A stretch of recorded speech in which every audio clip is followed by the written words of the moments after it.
أعوذ بالله من الشيطان الرجيم. بسم الله الرحمن الرحيم. وإذ قالت الملائكة يا مريم إن الله اصطفاك وطهرك واصطفاك على نساء العالمين. يا مريم اقنتي لربك واسجدي واركعي مع الراكعين. ذلك من أنباء الغيب نوحيه إليك وما كنت لديهم إذ يلقون أقلامهم أيهم يكفل مريم وما كنت لديهم إذ يختصمون. إذ قالت الملائكة يا مريم إن الله يبشرك بكلمة منه اسمه المسيح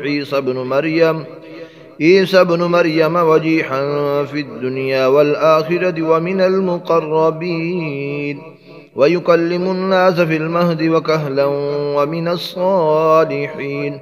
قالت رب أنى يكون لي ولد ولم يمسسني بشر قال كذلك الله يخلق ما يشاء إذا قضى أمرا فإنما يقول له كن فيكون.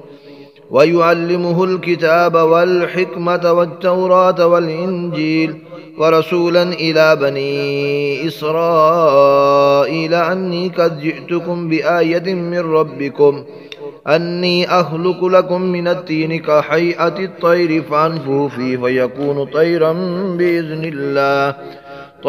بإذن الله وأبرئ الأكمه والأبرص وأحيي الموتى بإذن الله وأنبئكم بما تأكلون وما تدخرون في بيوتكم إن في ذلك لآية لكم إن كنتم مؤمنين. ومصدقا لما بين يدي من التوراة وليحل لكم بعد الذي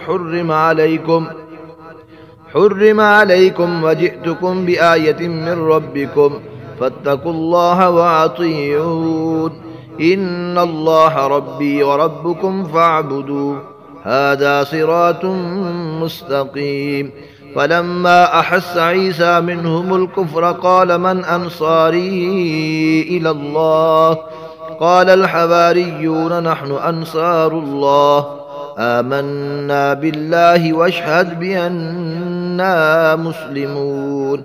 ربنا آمنا بما أنزلت واتبعنا الرسول فاكتبنا مع الشاهدين. ومكروا ومكر الله والله خير الماكرين. صدق الله العظيم.